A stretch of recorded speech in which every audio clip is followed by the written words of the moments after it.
पण तुम्हाला मारण्यात आलं का कुत्र्यावानी? कुत्र्याने मारलं ना, कुत्र्याने मारलं, बर्फाच्या लादीवर झोपवलं. तर नमस्कार मित्रांनो, आपल्या सोबत आहेत खासदार, काय नाव तुमचं? बाबूराव तोंडजोडे. भाऊराव तोंडजोडे. तर तोंडजोडे आपल्या सोबत आहे मित्रांनो. बघा, तर तोंडजोडे साहेबांनी आतापर्यंत खूप असे विनोदी हे केलेले कार्य केलेले मित्रांनो. तर बघू शकता आपल्याकडं पाप की अदालत मध्ये आज ते या ठिकाणी आलेले. तर बघा, मी प्रेक्षकांच्या वतीने आणि माझ्या वतीने पण काही प्रश्न आमचे मांडणार आहेत साहेबांसमोर. तर बाबूराव तोंडजोडे साहेब बोला. तर आमच्या प्रेक्षकाच्या वतीने, माझ्या वतीने तुमचं सर्वात प्रथम स्वागत आहे. तर आमचा पहिला प्रश्न असा आहे साहेब, की तुम्ही कसे इथपर्यंत पोहोचले? म्हणजे डायरेक्टली खासदार की आमदार की दोन वेळा तुम्ही खासदार झाले, तर कसे पोहोचले तुम्ही? बघा ऐका, मी सदस्य पदाला गाव पातळीवर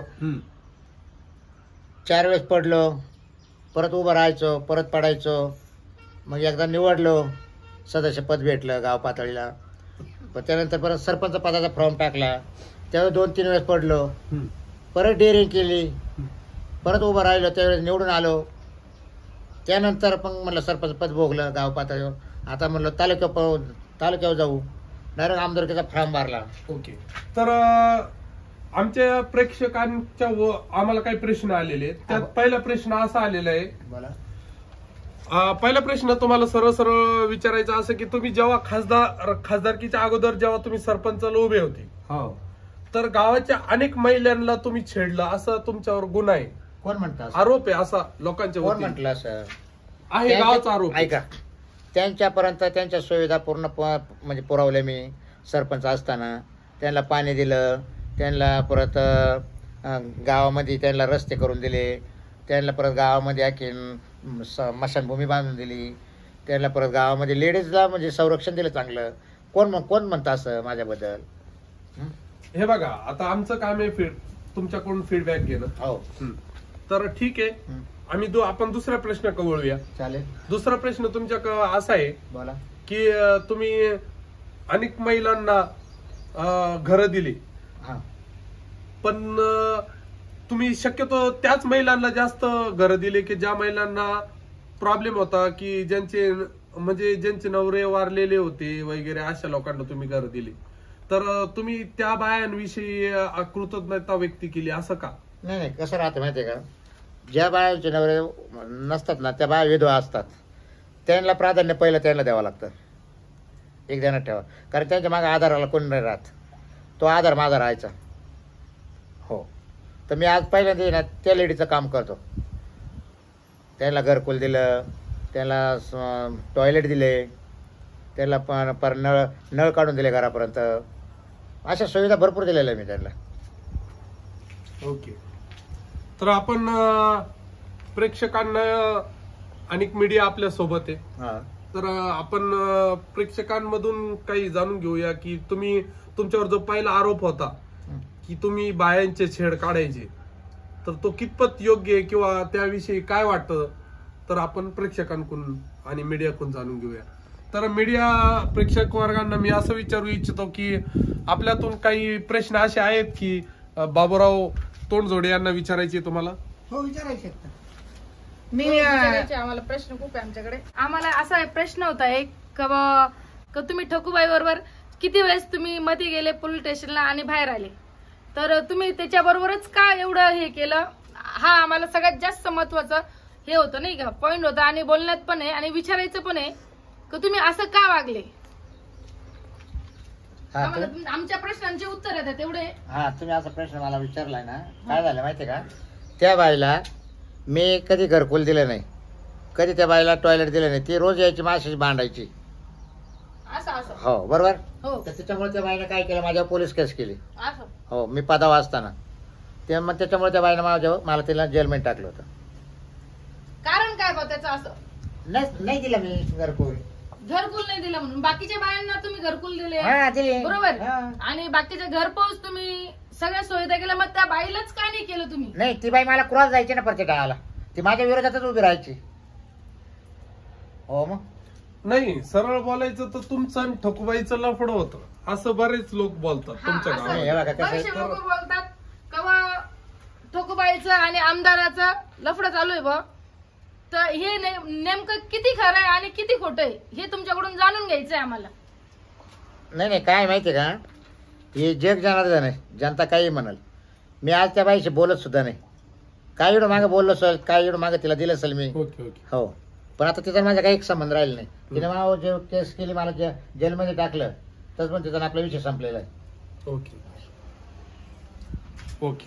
तर बघा मित्रांनो, आपले साहेबांनी चांगलं असं उत्तर पण दिलेलं आहे मॅडमच्या प्रश्नावर. तर चला आपण दुसऱ्या प्रश्नाकडे वळूया. तर आपण प्रेक्षकांचा कडून मी वतीने एक प्रश्न विचारू इच्छितो साहेब तुम्हाला, विचारा. की जी ठकूबाई होती, ठकूबाईच्या नंतर एक शिलाबाई म्हणून तुमच्या आयुष्यात आली होती, तर तुमच्यापासून तिला एक तानबाळ पण झालेले आहे, तर त्याविषयी तुम्ही काय बोलू इच्छिता? नाही ते काय झालं माहितीये का, ते मला मतदान करायची आणि तिथं माझं होतं. काला खोटं बोलायचं, होतं माझं प्रेम. तर आमचा जांगाडा जोगा चालू होता, तर तिला मी काहीच कमी केलं नाही. तिला बंगला बांधून दिला नाशिकमध्ये, सगळं व्यवस्थित, तिचे राहणीमान, तिच्या पोरांचं पालन पोषण वगैरे सगळं केलं मी. हॅलो सर, एक मिनिट. मी तुम्हाला विनंती करतो की मला बाबूरावला एक प्रश्न विचारायचा आहे. बोला. तर जसं तुम्ही आता चर्चेमध्ये या ठकूबाईचं, या आमच्या भगिनीने ठकूबाईबद्दल विचारलं, तर मला सुद्धा असं पेपरला माझ्याकडे पुरावे आहे सगळे यांचेवाले. एक शिला नावाची बाई होती, त्या शिला नावाच्या बाई बरोबर सुद्धा यांचं प्रेम होतं. मी पुरावे देऊ शकतो सर तुम्हाला. ओके. हा, शिलाबाई बद्दल काय मत आहे तुमचं? अहो आता हे बघा, एखादा माणूस जर पुढे चालला ना, त्याला मागे खेचण्याचं काम करतात. हा का? एक जरा काही आरोप टाकायचे, काही नाही. केशी भानगडी करायच्या. माझ्याकडे पुरावे आहेत. असतील, आम्ही कळ नाही म्हणतोय. परंतु काय होतं सर, हे पडले मोठे माणसं खासदार, आणि यांच्यावर आरोप करणं म्हणजे आपल्या सारख्याचं हे आरोप करणाऱ्याला हे संपून टाकतात. पण एक मी जिद्दी कार्यकर्ता गावातला, त्याच्यामुळे मी यांच्यावर पुराव्यानिशी आरोप करू शकतो. त्याचा खुलासा आम जनतेला तुम्ही दिला पाहिजे. आमचं कुठलंच काही नाही. आता मीडिया तुमच्या समोर सांगू राहिलो. बरं, माझा दुसरा प्रश्न आहे. माझ्या घरामध्ये माझ्या स्वतःची 3 मुलं ग्रॅज्युएशन झालेले, कम्प्लीट त्यांचं वालं. एक मुलगा इंजिनियर आहे, माझेवाले पुतणे 4. आज त्यांना 5 ते 6 वर्षापासून नोकऱ्या नसल्यामुळं कोणी बायका देईना त्यांना. ही फार मोठी समस्या निर्माण झाली. ही समस्या फक्त माझ्या कुटुंबातील नाही, तर पूर्ण समाजाची समस्या आहे. म्हणजे जिल्ह्याचं नेतृत्व तुम्ही करतात, तुम्ही 5 नाही 10 वर्षे तुम्ही खासदारकी भोगली, तर याच्याबद्दल काय मत आहे? बेरोजगारी बद्दल काय मत आहे? काय माहितीये का तुम्हाला, तुम्ही जर बेरोजगारीचा प्रश्न सोडवला नाही तर साहेब काय सांगावं, लोक ही तरुण मंडळी चोऱ्या करतील, नशेच्या आहारी जातील. हा फार जिवंत प्रश्न आहे एकदम. ते सोडवा तुम्ही. काय माहितीये का तुम्हाला सांगू का, ऐका. हे तुम्ही म्हणले ना, हा आता नोकऱ्या हा विषयच राहिला नाही. हा का? हो, बर. कारण आता कसं झालं, सगळ्या कंपन्या गुजरातात चालल्या. अहो तेच तर म्हणतो ना मी, कसं व्हायचं, पोटाचा प्रश्न कसा सोडवायचा? महाराष्ट्राचा विचारच होणार नाही आता. कारण माझंच पोरग पाहिलं काय गावात घरा इंडत आहे. बघा सर, शोभतं का खासदार माणूस जर असं बोलायला लागला तर कसं व्हायचं आम जनतेचं? दखल नक्कीच घेणार. तर आपण तत्पूर्वी जसं की तुम्ही विचारलं त्या प्रश्नावर आपण चिंतन करणार आहोत. तत्पूर्वी आपण पुढच्या प्रश्नाकडे वळूया, कारण वेळ फार कमी उरलेला आहे आणि आपल्याला पुढचे प्रश्नही सोडवायचे. तर तुमच्यावर नेक्स्ट क्वेश्चन असं आहे प्रेक्षकांच्या वतीने, की तुम्ही ठकूबाईचे एक दिवस केळं चोरले होते. हो, तुम्ही काही प्रश्न विचारता राव. केळं चोरणं म्हणजे काय? केळं चोरणं म्हणजे काय विषय? भूक लागली तेव्हा खाली असेल मी केळं. त्याचं सुद्धा छोटस कात्रण आहे माझ्याकडे. काय? एका वाचकाने पेपरला आहे ना, जो पत्र पपई चोरीच. नाही पत्र, नाही, केळं ऐका 15 पैशाच्या पोस्ट कार्ड त्याची वाली प्रतिक्रिया आलेली आहे. पेपरमध्ये जो असतो ना वाचकांचा पत्र यावर, त्याच्यामध्ये त्या लेखकांनी पत्र लिहिलेलं होतं 4 ओळीचं. खरोखर खासदार प्रतिष्ठित माणूस आणि त्यांनी एका केळवाल्या बाईची केळं चोरले म्हणून तो सुद्धा पुरावा आहे माझ्याकडे. अहो, केळं नसेल चोरले, पपई खाली असेल मी. नाही केळं चोरल्याचा पुरावा आहे. तुम्ही पपया खातात केळं लावले का केळं चोरतात? तुम्ही पपया खातात का केळं चोरतात हे मला माहित नाही, आय डोंट नो. पण तुम्ही केळं चोरल्याचा पुरावा आहे. अहो, भूक लागली मग खाली पपई, मग आता काय करायचं? शोभतं का तुम्हाला असं बोलणं? तुम्ही पपईचे पैसे दिले होते का? अहो, ते ओळखीची होती केळाचे. ते मला खा पपई. तुम्ही किती केळं चोरले होते? अहो एकच पपई खाली केळ नाही काय केळं नव्हते घेतले. केळ नाही व पपई खाल्ली केळं चोरले, धडधडीत बोलतात ना ते. केळं चोरले का पपई चोरली? पपई खाल्ली केळं चोरले. हा? केळं. वा रे वा खासदार. एक मिनिट मी तुम्हाला विनंती करतो, हा. मी त्यांना प्रश्न विचारतो. विचारा. तुम्ही केळं चोरले होते का पपई चोरली होती? अहो मी ती बाई ना पपई ओपीत होती आणि होती एक डझनची केळाची फळी तिच्याजवळ. तर ती मला म्हणते केळं खाते का? म्हटलं केळं नको बाई. मग ती म्हणा मग पपई खा म्हणा मावाली. तुम्हाला केळं आवडतात का? नाही मला नाही केळं आवडत. नाही. मी जास्त पपई खातो. पपईच खाते ना तुम्ही. तर बघा मित्रांनो, खूप सुंदर असं साहेबांनी उत्तर दिलेले की साहेबांना फक्त पपई आणि पपईच आवडते, त्यांनी ते केळ चोरलं नव्हतं असं त्यांनी या ठिकाणी पापकी अदालतमध्ये त्यांनी आपल्याला उत्तर दिलेलं आहे. तर साहेब नामाचा आपण नेक्स्ट क्वेश्चन कळूया. तत्पूर्वी आपण प्रेक्षकांमधून कोणाला विचारू इच्छितो की केळ चोरलं होतं त्याबद्दल कोणाचं काय मत आहे? प्रेक्षकांमधून कोणी आहे का?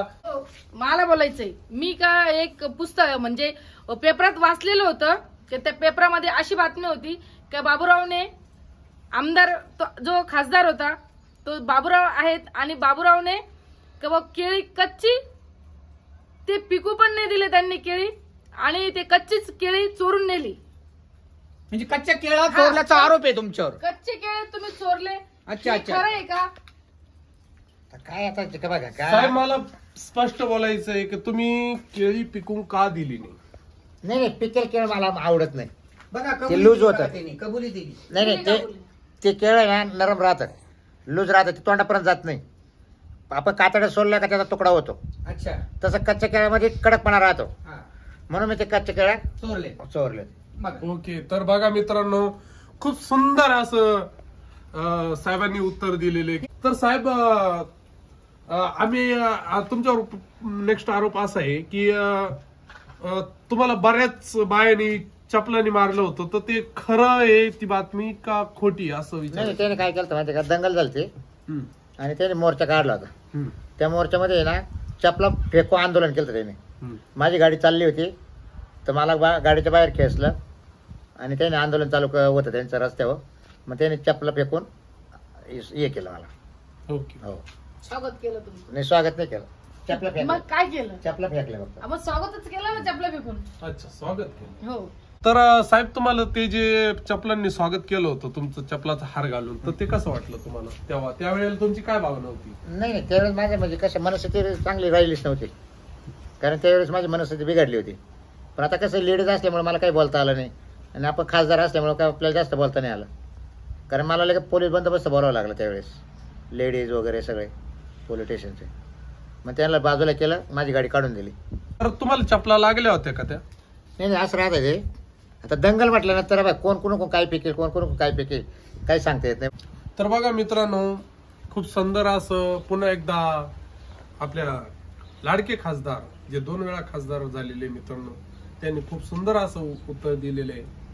तर आपण घुगे साहेब जे आपले पत्रकार आहे त्यांना विचारू इच्छितो की त्या चपला मारण्यामागं कोणाचा हात होता, काय वाटतं?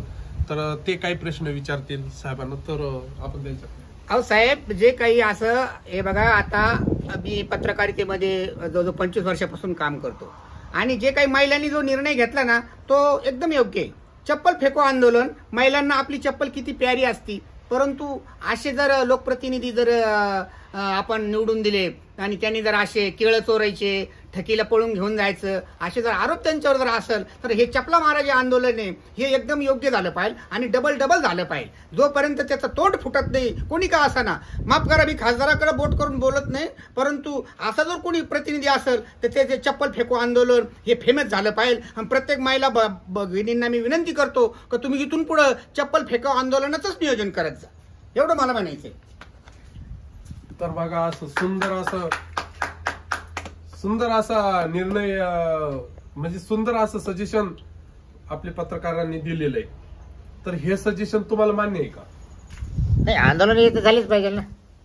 आंदोलन नाही, नाही, चप्पल फेको आंदोलन तुम्हाला चपलाने मारलं पाहिजे का असं त्यांचं नाही प्रश्न. आता बघा माझ्या कार्यकर्तेमध्ये माझ्या आला वेळ तर दुसऱ्या खासदारावर येणारच आहे. विरोधकवाल्याचे कामं तेच राहते, काहीला पुढं करायचं. तर माझ्यावर जे संकट आलेले ते काय मला हे काहीच वाटत नाही मला संकटाचं.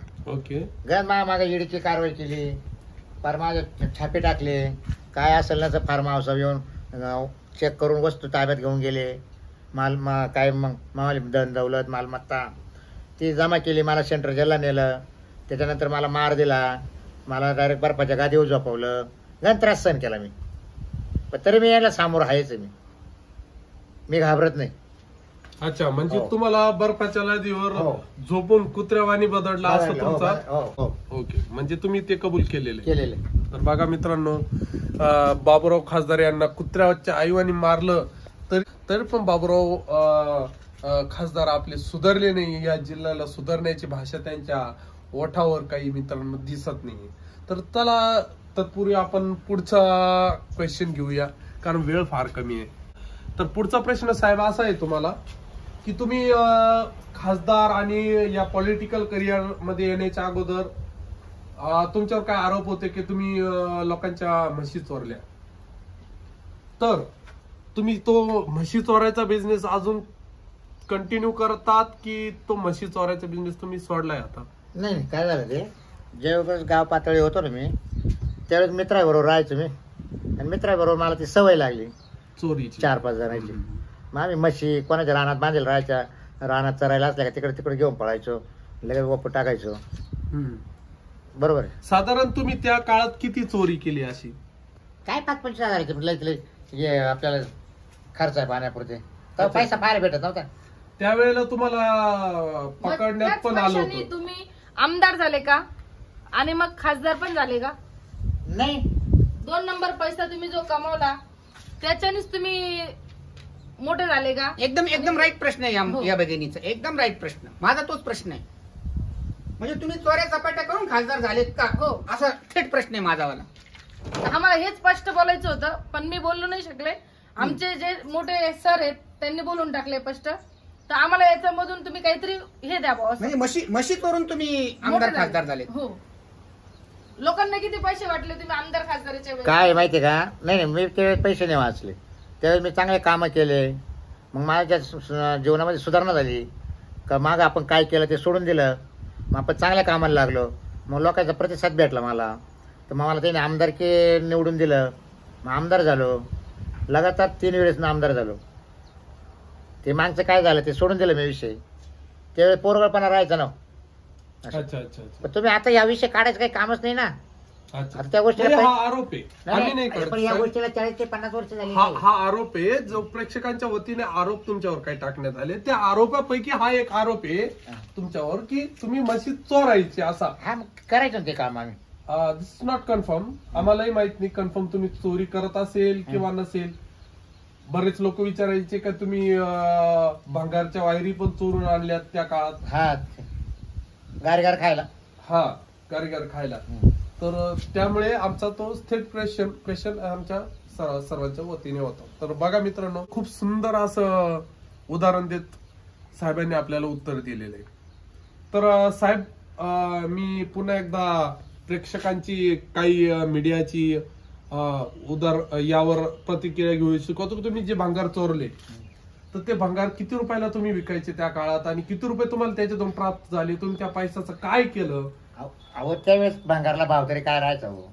मग आम्ही काय गावसायचं, त्या दारूच्या बाटल्या, कुठं तारी, कुठं लोखंड. मग त्याचं 10-5 किलो सापड, 10-50 रुपयाचं व्हायचं. मग आम्ही सगळे मिळून काय करायचो. त्याच काळात तुमच्यावर आणखी एक आरोप झाला होता की तुम्ही तुमच्या वडील जे दारू प्यायचे तर तुम्ही थोडी थोडी दारूच्या भुसनामध्ये थोडी त्यांच्याकडून 90 चोराय, म्हणजे ती दारू चोरायची तुम्ही असं. ते काय करायचे, पप्पा आणायला लावायचे. मग आणले का पप्पा बसायचे. मग मला तिथे जवळ बसून ठेवायचे. मग पप्पाने गालाच भरला का पाणी टाकायला गेले का मग मी इकडे थोडं घ्यायचं होतं. बरेच लोक तुम्हाला बेवडा किंग म्हणून पण ओळखतात. हो. तर बघा मित्रांनो, बेवडा किंग म्हणूनही साहेबांची ओळख आहे. तर 90 किंग म्हणूनही काही लोक त्यांना संबोधतात आणि ते त्यांनी कबूलही केलेले. हो, अत्यंत प्रामाणिक असा खासदार मित्रांनो आपल्या समोर बसलेले. बघा, इतका प्रामाणिक व्यक्ती मी आजपर्यंत या पाप की अदालत मध्ये कोणी बघितलेला नसेल. तर बघा, आपले लाईव्ह सेशन मध्ये आपण बोलतोय. तर मला मॅडम तुम्हाला असं काही प्रश्न विचारायचे का, तर तुम्ही विचारू शकता. बरं तुम्ही आमदार झाले तर आमदाराचं ते तुम्ही एक माझा असा एक प्रश्न आहे की त्यांच्या ज्या गळ्यामध्ये जे त्यांनी घातलेलं आहे ते सोनं नाणं कुठून आलं एवढं नाही का त्यांच्याकडे असं. अच्छा, तर थेट क्वेश्चन आलेला आहे मित्रांनो. बघा साहेब, तुम्हाला क्वेश्चन असा आलेला आहे की तुमच्या जे गळ्यात सोनं घातलेलं आहे तुम्ही अप्रॉक्सिमेटली काही लाखाचं त्याचा प्राइस असेल, तर तुम्ही ते कुठून आणलं? नाही हे मी ना याच्यावरून आणलेलं आहे, याला न्यूझीलंडवरून. न्यूझीलंडवरून. काय साधारणतः काय लाख रुपये प्राइस असेल त्याची? नाही काय नाही 700 रुपयाचं आहे. 700 रुपयाचे का? डुप्लिकेट आहे का ते? नेम पितळ नेम ते. अच्छा अच्छा. हो वरून सोन्याची पॉलिश पॉलिश दिली. आणि ते खाली चांदीचं आहे का स्टीलचं? नाही मिक्स आहे काही. मिक्स आहे का? हो. हा बैलाचा काय प्रकार आहे साहेब? हे असं आहे, ज्यावेळेस मी शाळेत जायचो ना हा त्यावेळेस माझे मित्र राहायचे, ते मला प्रत्येक टायमाला म्हणायचे बाईला काय करतोय तू, हे बाईला काय करतोय. हा हा पण आता मी खासदार झालो ना, हा. पण तरी मी गळ्यात आहे ना बैल म्हणून घातलं. अच्छा, तो बैल घालून घ्या. हो तुम्हाला बैल म्हणायचे? बैल म्हणायचे, पण मी तुम्ही- स्वतः बनवून घेतला हं. खासदार झाल्यावर. हा. तेव्हा गळ्यातच घालतोय डायरेक्ट बैल. तर बघा मित्रांनो, किती सुंदर असं उदाहरण आहे मित्रांनो, की यांना बैल्या पण म्हणायचे लोक, तर यांनी त्यांची जिद्द सोडली नाही. काही लोक यांना मेंटल म्हणून पण संबोधायचे, तरी त्यांनी जिद्द सोडली नाही. बऱ्याच ठिकाणी त्यांनी केळं चोरले, बऱ्याच ठिकाणी त्यांनी पपाया चोरल्या मित्रांनो, बऱ्याच ठिकाणी भांगार वेचून त्यांनी विकलेलं आहे, काही ठिकाणी म्हशी चोरलेल्या आहे. तरी पण साहेबांची कीर्ती ही कायम महान राहिलेली आहे मित्रांनो, तुम्ही बघू शकता. हे बालपणातला विषय सगळा, का ते काय बा आता खासदार झालो त्यावेळेस चोरले असं नाही ते, बरं आहे. जे बालपणीचा विषय तो, जे तुम्ही मला प्रश्न विचारले का तुमच्यावर आरोप आहे असं आहे तसं आहे बा, आम्ही याच्यावर बातमीत ऐकलं, पेपरला होतं, हे सगळं न कळत होईल गोष्टी या. म्हणून आता खासदार झाल्यापासून नाही झालेलं आहे. आणि त्यात ईडीनं परत असं हे केलं माझ्या भोवती, तरी त्याला तोंड देत चाललो, तरी मी मागं हार नाही मारणार मी, तरी परत एकदा खासदार केलं उभं राहणारच आहे. अच्छा अच्छा. झालं आता काय राहिलं, 6 महिन्यात मी रिटायर होणार खासदारकी. पण लोक तुम्हाला आता पुन्हा निवडून येतील का? कारण तुम्हाला टायराच्या मध्ये घालून हाणल्यात आलं, तुम्हाला हाणलं, तुम्ही म्हणताय की बर्फाच्या लादीवर झोपून तुम्हाला हाणलं, तुम्हाला शिळे भाकर खाऊ घातली. नाही ते बरोबर आहे सगळं म्हणणं तुमचं, मला पटत आहे. तर जनतेला नाही माहिती काही बाहेर, मला त्रास मला झाला मध्ये, जनतेला काय माहिती बाबराव तोंड जोडायला काय त्रास झाला खासदारला. तुम्हाला मारण्यात आलं का कुत्र्यावानी? कुत्र्याने मारलं, कुत्र्याने मारलं, बर्फाच्या लादीवर झोपवलं, टायरात घातलं. ज्या काढलेल्या गोष्टी मी तुम्हाला खरं सांगितलं, लपवायचं काय काम आहे. पण आमचा जो चॅनल तो नॅशनल लेवलला चॅनल आहे ना. हा असं आहे ना, आम्ही काय चोरून ठेवलं. तर बघा मित्रांनो, असा सच्चे इमानदार माणूस कुठे नाही. पुन्हा निवडून येऊ तुम्ही, अशी आमची सदिच्छा.